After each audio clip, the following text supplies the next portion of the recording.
May buntang inyo tanan. Magandang umaga sa inyo lahat. Ito na naman si Mario. Magbibigay na naman ng ibang lesson tungkol sa Bitcoin. Baka tinatang nyo bakit ako nagtuturo ng Bitcoin. Kasi naniniwala talaga ako ng Bitcoin is one of the, not only, it's the best asset out there sa buong lahat ng klaseng asset. May real estate, may mga stocks, may mga bonds, tsaka iba-iba pang mga commodities. Ang grabe talagang return is Bitcoin. So, of course, pinupost ko yung Bitcoin para gusto ko mga kababayan natin matuto and hopefully mag-invest sa Bitcoin because makakagawa ng generational wealth ang Bitcoin. Anong ibig sabihin ng generational wealth? Pwede mo mapamana ang Bitcoin.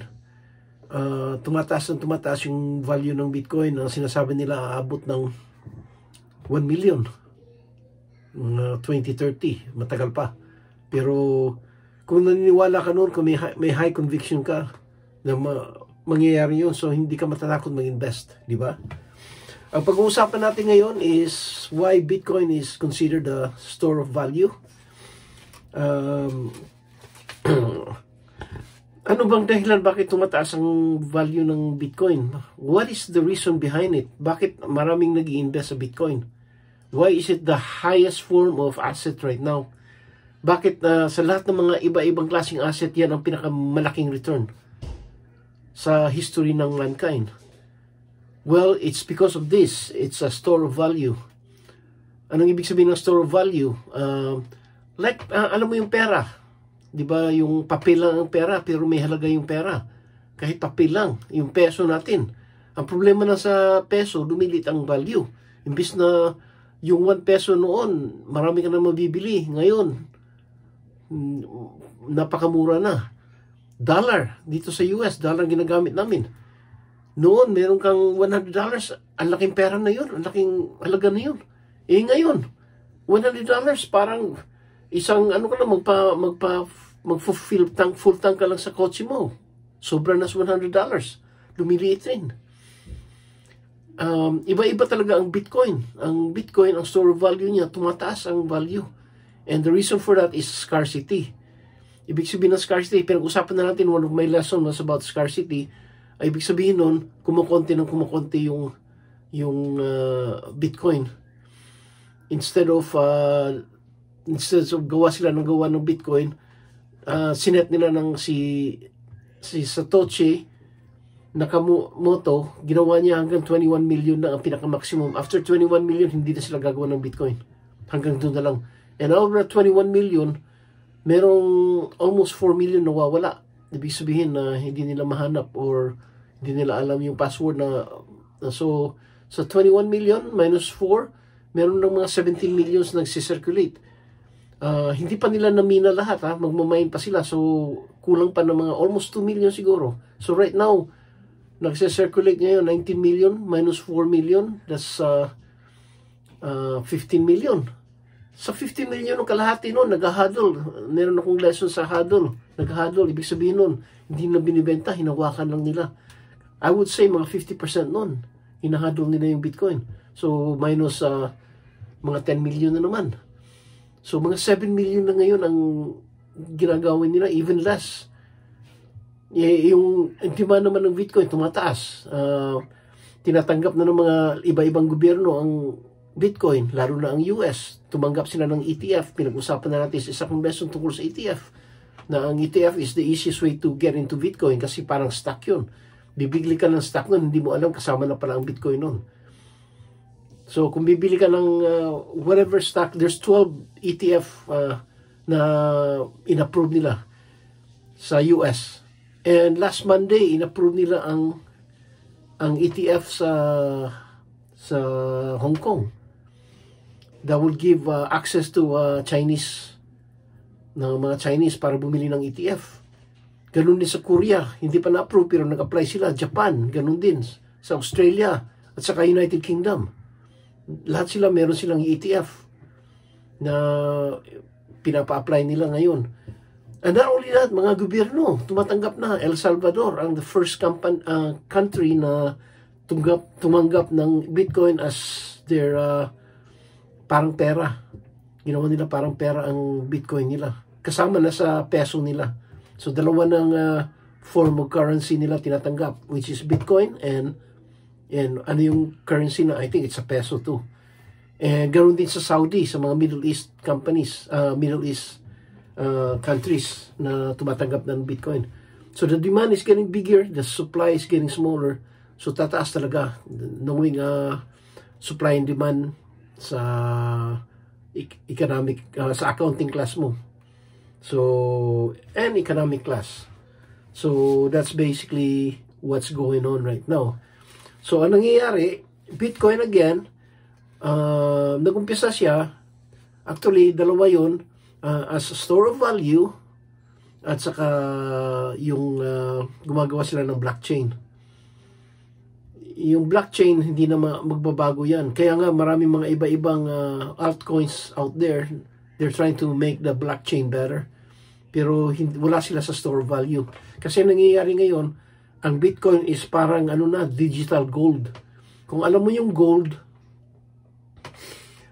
commodity rin yung gold eh. And they consider the Bitcoin as commodity.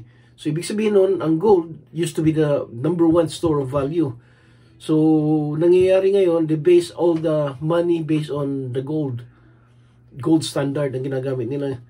You know, so, alam mo yung gold, hindi mo madadala sa tindahan yun eh. Hindi mo magagamit pang bili ng mga bagay. Kasi mabigat, malaki. So, alam mo, ang halaga nun na galing sa value niya is ginagamit niya na store of value. So, alam mo magkano ang halaga ng gold. At saka ganun din, ang difference na ng gold at saka Bitcoin, ang gold, kung maubusan tayo ng gold, medyo mahirap nga kasi mahal na magmina ng gold. If you mine a gold, you need a big company. Kailangan pupunta ka sa ilalim ng bundo, ng earth, para magmina ng gold. So, medyo mahirap. So, meron rin siyang scarcity, kagaya ng Bitcoin.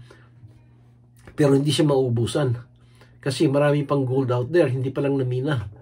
Hindi kagaya ng Bitcoin, after 21 million, wala na, tapos na. End of story. Ang gold, kung gusto mo maghanap ng gold, makakahanap ka pa rin. Yun lang mahal. Not only that, ang mga iba-ibang planeta, hindi natin alam kung may mga gold yun. So, sa alalim ng dagat, hindi natin alam na may gold yun. So, kaya nga tinatawag nilang digital gold ang Bitcoin kasi pareho rin ng gold they're being used as store of value. Ang kalamanan lang, Bitcoin has tinatawag na blockchain. Ang gold wala. It's basically just gold. And you can pwede mong gamitin as jewelry, gano'n, lalahas. Pero ang pinaka-biggest reason ang gold is nandun is store of value. And that's basically what Bitcoin is right now. So remember, dalawang usage ng Bitcoin. The #1 is the store of value. Ang pangalawa is the blockchain. Hindi muna natin pag-usapan. I think I did a video on blockchain. So kung gusto niyo matuto ano yung blockchain, you can go back to my old video. Pakinggan niyo yun. Pero again, ang blockchain is yung mga contracts na ginagawa sa blockchain, you know, talagang maganda yun kasi yan ang nagpapatunay na everything is up and up, na walang lukuhan. And also, hindi din na pwedeng palitan kung anong naumpisa sa blockchain. So, blockchain is really valuable rin. Yun lang, sinasabi nila yung mga ibang altcoin is doing better. Gumagawa sila ng mga blockchain that's a lot faster, a lot cheaper, and scalable, more scalable than Bitcoin, which is true. Wala tayong magagawa nun. Pero yung mga iba-ibang altcoins out there, wala silang gamit as store value, which Bitcoin has. So remember, ang laman lang ng Bitcoin is it's a store of value, it's considered digital gold, and meron silang blockchain. Ang blockchain, which is like Ethereum, Solana, Avalanche, CRO, ang dami nun, mga altcoins. Meron silang blockchain. In fact, their blockchain is actually better kasi on top of that, maraming mga computer programmer pwede silang gumawa ng program based on the blockchain. And magandang mga ginagawa nila, pero based on cryptocurrency, I still prefer Bitcoin because of the store value and its scarcity na naubos hanggang 21 million lang. Huwag nyo kalimutan yan. And hopefully may natutunan kayo this lesson today. Kung meron, please na lang, if you can subscribe. Kailangan ko ng mga subscriber. My target is getting 10,000 subscriber. Hindi ko pa nakukuha yan. Actually, kumukunti pa nga eh. So, nasa 7,000 pa lang ako. So, kailangan ko ng mga 3,000 na subscriber. So, yun lang. Wala namang bayad yun. Libre naman. Doesn't cost you anything. So, hopefully, if you can subscribe and help me out, makakatulong talaga yon para everyday magaganahan ako maggawa pa ng mga video para matuto pa kayo tungkol sa Bitcoin. Araw-araw may bagong lesson ako tungkol sa Bitcoin. Hopefully, nakakatulong. Naintindihan nyo ang pinag-uusapan natin. And that's the reason why ginagawa ko ng Tagalog ito. Para maintindihan ninyo. Okay, and thank you. Have a good day.